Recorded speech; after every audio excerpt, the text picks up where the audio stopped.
মাধ্যম। আমি যেমনটা বলছিলাম যে একটা অত্যন্ত গুরুত্বপূর্ণ এবং বহুমাত্রিক বিষয় নিয়ে আমি আলোচনা করবার চেষ্টা করব। যুক্তরাষ্ট্রের শুল্ক নীতি, তার আইনি এবং রাজনৈতিক প্রভাব এবং দক্ষিণ এশিয়ার অর্থনীতি এবং ভূ রাজনীতিতে এর প্রভাব। আমরা শুধু সংক্ষিপ্ত বাণিজ্য নীতি নিয়ে কথা বলবো না, বরং বিশ্লেষণ করবার চেষ্টা করব এর বাস্তব প্রভাব কি, বিশেষ করে বাংলাদেশের রপ্তানি খাত, শ্রম বাজার, সরবরাহ শৃঙ্খল বা সাপ্লাই চেইন যেটাকে আমরা বলি, সেটাতে পরিবর্তনের দিক এবং দক্ষিণ এশিয়ার দেশগুলোর কৌশলগত স্ট্র্যাটেজিক রিয়াকশন কিংবা প্রতিক্রিয়াকে এই জায়গাতে। এই আলোচনাটা খানিকটা গভীর, খানিকটা তথ্যভিত্তিক এবং বাস্তব উদাহরণে সমৃদ্ধ করবার চেষ্টা আমি করব। আমরা যদি ইতিহাসের দিকে ফিরে যাই তাহলে দেখব যে প্রেসিডেন্ট ডোনাল্ড ট্রাম্পের প্রশাসনের আমেরিকা ফার্স্ট নীতি। I know what trending is better than anybody in the world. I've been trending my whole life. From the day I was born, I've been trending. I like the good publicity and I like the bad publicity. It all plays. তিনি প্রথম America first নীতি হাজির করেননি জনসম্মুখে, এর আগেও এই নীতি যুক্তরাষ্ট্রে ছিল। যাই হোক, ট্রাম্প প্রশাসনের এই আমেরিকা ফার্স্ট নীতি মার্কিন বাণিজ্য নীতির একটা বড় মোড় ছিল, একটা বড় টার্নিং পয়েন্ট ছিল। এখন এই নীতির মূল উদ্দেশ্য যেটা আমাদের কাছে আমার কাছে মনে হয় যে মার্কিন শিল্পকে প্রতিযোগিতামূলক রাখা, মার্কিন ইন্ডাস্ট্রি সেটাকে কম্পিটিটিভ রাখা, বিশেষ করে চীনের যে উত্থান, সেই চীনের উত্থানের ফলে চীনের সঙ্গে এটাকে কম্পিটিটিভ রাখা তার জন্য খুব জরুরি হয়ে পড়েছে। আমেরিকানদের জন্য, যারা একেবারে ইমিগ্রান্ট আমেরিকান নন, যারা যদিও আমেরিকার জনসংখ্যারা প্রায় সবাই ইমিগ্রান্ট, তার মধ্যে হোয়াইট আমেরিকান বা আমেরিকান বলতে যাদেরকে বোঝানো, অনেকেই মনে করে থাকেন যে অরিজিনাল আমেরিকান যারা, তাদের কর্মসংস্থান এবং অফকোর্স যারা ইমিগ্রেন্ট হয়ে আমেরিকান হয়েছেন তাদেরও কর্মসংস্থান রক্ষা করা, এরা যেন বোঝা না হয়, এরা যেন কাজকর্ম করে খেতে পারে সেরকম একটা ব্যবস্থা করা।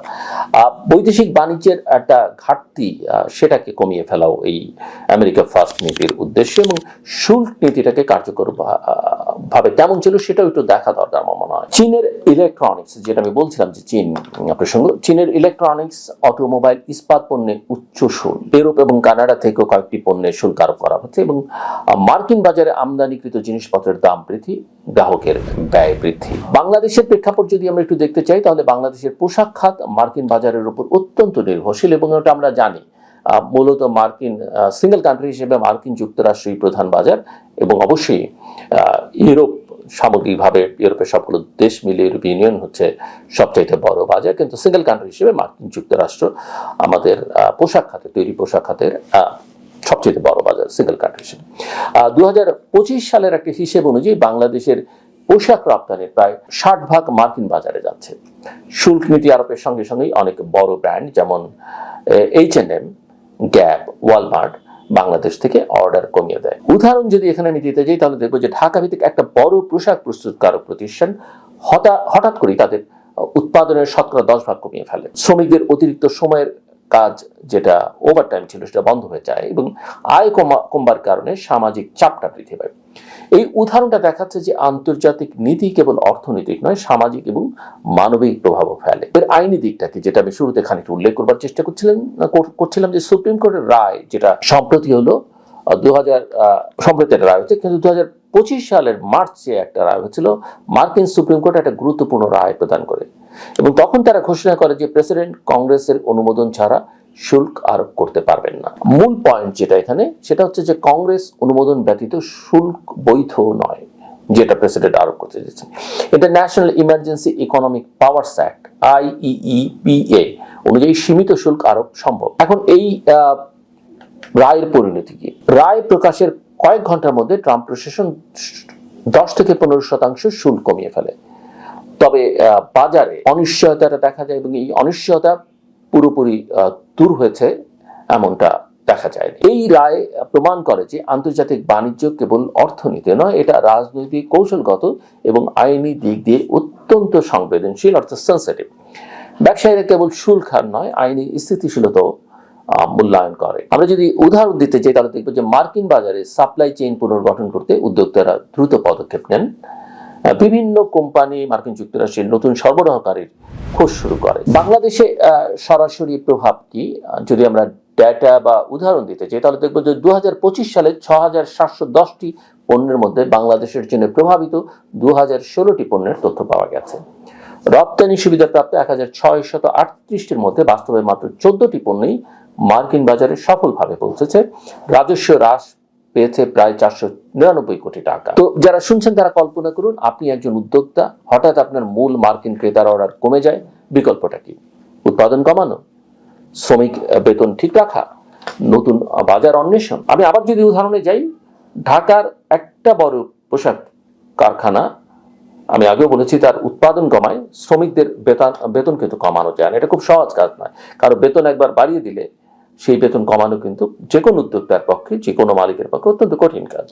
এবং ছোট ও মাঝারি শিল্প প্রতিষ্ঠানগুলো আর্থিক একটা চাপের মুখোমুখি হয়। এই যে প্রেক্ষাপট, এই প্রেক্ষাপট থেকে বোঝা যায় যে প্রস্তুতি এবং ঝুঁকি ব্যবস্থাপনাটা অত্যন্ত অপরিহার্য। সাপ্লাই চেইন বা সরবরাহ শৃঙ্খল পুনর্গঠন শুল্ক নীতি কেবল বাংলাদেশের জন্য নয়, বিশ্বব্যাপী সাপ্লাই চেইন বা সরবরাহ শৃঙ্খলকেও পরিবর্তিত করেছে। এখানে মূল বিষয় হচ্ছে যে ইস্পাত, অ্যালুমিনিয়াম, প্রযুক্তি, গাড়ি খাতের বাজারে চাপ, বড় কোম্পানি নতুন সরবরাহকারীর খোঁজ শুরু। এক্সাম্পল হিসেবে যদি আমরা দেখতে চাই যে আলকোয়া, কস্টকো ও অন্যান্য কোম্পানি উৎপাদন ভারতে এবং ভিয়েতনামে স্থানান্তর করেছে। সরবরাহ শৃঙ্খল পুনর্গঠন এবং শুল্ক বৃদ্ধির ঝুঁকিটা দেখা দিয়েছে। তো বাংলাদেশের সামনে সুযোগ কি? এখানে আমি মনে করি যে নতুন বাজার অন্বেষণের একটা সুযোগ, স্থানীয় উৎপাদন বৃদ্ধি করতে হবে, মান নিয়ন্ত্রণ এবং শ্রমনীতি উন্নয়ন। এটা আপনি কল্পনা করেন যে আপনি যদি একজন রপ্তানিকারক হন, এই পরিবর্তনের সঙ্গে খাপ খাওয়াতে কেমন ধরনের প্রস্তুতি আপনার নেওয়া দরকার? নতুন সরবরাহকারীর সন্ধান, উৎপাদন বাড়ানো, মান উন্নয়ন, সবটাই কিন্তু জরুরি। আমরা এখন এই বিষয়ে সাউথ এশিয়ান দেশগুলোর প্রতিক্রিয়াকে দেখি। দক্ষিণ এশিয়ার দেশগুলোর শুল্ক নীতি এবং সুপ্রিম কোর্টের রায়ের কারণে সরাসরি প্রভাবিত।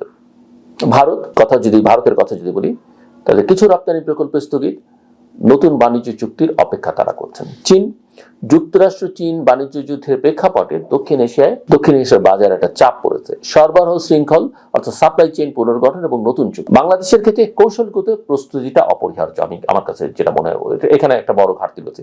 বৈশ্বিক শুল্ক পরিবর্তনের সাথে সামঞ্জস্য রাখতে হবে। দক্ষিণ এশিয়ার জন্য অফকোর্স একটা সতর্কতামূলক পদক্ষেপ নেওয়া দরকার। দীর্ঘমেয়াদে স্থিতিশীলতা রক্ষা করবার জন্য কৌশলগত একটা পরিকল্পনা কিন্তু খুবই জরুরি। এখান থেকে কিছু শিক্ষণীয় দিক আছে এবং আমরা যদি পলিসি কথা বলি, কিছু সুপারিশও আমরা রাখতে পারি। মূল শিক্ষণীয় বিষয় হচ্ছে অভ্যন্তরীণ প্রস্তুতি, শ্রমিকের নিরাপত্তা, কারখানার মান নিয়ন্ত্রণ, রপ্তানি বৈচিত্র্য বাড়ানো দরকার, নতুন বাজারে প্রবেশ এবং পুরনো অর্ডার বা বাজার ধরে রাখা। সরবরাহের ক্ষেত্রে সরবরাহ শৃঙ্খল নমনীয়তা অর্থাৎ সাপ্লাই চেইনে এক ধরনের নমনীয়তা দরকার। অর্ডার এবং উৎপাদন দ্রুত সামঞ্জস্য করা। আন্তর্জাতিক নীতি, সেটা বিশ্লেষণ জরুরি। শুল্ক নীতি এবং আইনি সিদ্ধান্তের প্রভাব মূল্যায়ন করা দরকার। এক্সাম্পলের দিকে যদি যাই, যে একটা কোম্পানি অর্ডার স্থানান্তর করে ভিয়েতনাম এবং ভারত থেকে বাংলাদেশকে সরাসরি প্রভাবিত না করলেও আমাদের প্রস্তুতি কিন্তু জরুরি। আমাদের এখান থেকে কোম্পানি অন্যরা স্থানান্তর করতে পারে। তো আপনি কি মনে করেন যে বাংলাদেশ কত দ্রুত এই পরিবর্তনের সাথে খাপ খাইয়ে নিতে পারবে? কি মনে করেন আপনি, যিনি শুনছেন, যারা শুনছেন? ভবিষ্যতের দিক নির্দেশনা কি হওয়া উচিত? বাংলাদেশের ব্যবসায়ী এবং নীতি নির্ধারকদের জন্য আমার যেটা সুপারিশ, যে রপ্তানি খাতের মান উন্নয়ন করা দরকার, শ্রমিক নিরাপত্তা এবং বেতন নীতি উন্নত করা দরকার, বৈশ্বিক বাজারে নতুন পণ্য এবং সেবা যুক্ত করা দরকার, সরবরাহ শৃঙ্খল পুনর্গঠন এবং ঝুঁকি কমানো দরকার। অন্তর্বর্তীকালীন সরকারের প্রেসিডেন্ট প্রফেসর মোহাম্মদ ইউনূস বলেছিলেন যে বাংলাদেশ যদি এখনই প্রস্তুতি না নেয় তাহলে শুল্ক পরিবর্তনের পর রপ্তানি খাত ধসে যেতে পারে। আমাদের বড় যারা এক্সপোর্টার আছেন বা প্রস্তুতকারক আছেন, উদ্যোক্তারা বলছেন যে সুপ্রিম কোর্টের রায় সাময়িক স্বস্তি দিল, সর্বশেষ যে রায় সেটা দীর্ঘমেয়াদে বাজারের জন্য বড় প্রভাব ফেলবে।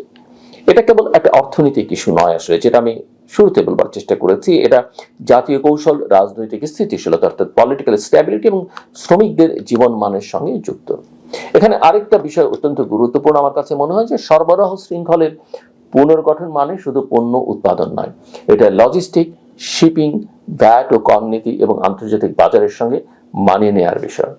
উদ্যোক্তা, নীতি নির্ধারক এবং শ্রমিকদের মধ্যে সমন্বয় যদি না করা যায় তাহলে অর্থনৈতিক ক্ষতিটা কিন্তু অনেক বড় হয়ে উঠতে পারে এবং সেই ক্ষতি সামলানো কিন্তু দুরূহ হয়ে উঠতে পারে। আপনি কি মনে করেন, ধরেন একটা প্রশ্ন আমি আপনাদের কাছে রাখতেছি, আপনি যদি বাংলাদেশের অর্থনীতি বা রপ্তানি খাতের সঙ্গে যুক্ত থাকেন, কোন ধরনের নতুন কৌশল আসলে আপনি গ্রহণ করবেন যাতে মার্কিন শুল্ক নীতি এবং সরবরাহ চেইনের ঝুঁকিটা কমানো যায়? একবার ভাবুন। সংক্ষেপে, যুক্তরাষ্ট্রের শুল্ক নীতি, সুপ্রিম কোর্টের রায় এবং দক্ষিণ এশিয়ার প্রতিক্রিয়া আমাদের দেখিয়েছে যে আন্তর্জাতিক বাণিজ্য কেবল অর্থনীতি নয়, এটা রাজনৈতিক, কৌশলগত এবং আইনি বিষয়ে গভীর প্রভাব ফেলে। বাংলাদেশের চ্যালেঞ্জ হচ্ছে মূলত প্রস্তুতি, এবং নতুন সরকারের জন্য সেটা বড় চ্যালেঞ্জ। শ্রমিকের নিরাপত্তা, মান নিয়ন্ত্রণ, রপ্তানি বৈচিত্র্য এবং সরবরাহ শৃঙ্খল, এই সবগুলোর সমন্বয়ে দেশের অর্থনীতি স্থিতিশীল রাখা সম্ভব। এটা সতর্কবার্তা এবং সুযোগ দুটোই। সঠিক পরিকল্পনা এবং কৌশল গ্রহণ করলে বাংলাদেশ বৈশ্বিক বাজারে তার অবস্থান শক্তিশালী রাখতে পারবে। চ্যালেঞ্জ যেখানে আছে, অপরচুনিটিও সেখানে আছে, সেটা যেন আমাদের মাথায় থাকে। আমার কথা শুনবার জন্য আপনাদের অসংখ্য ধন্যবাদ। আপনাদের সবার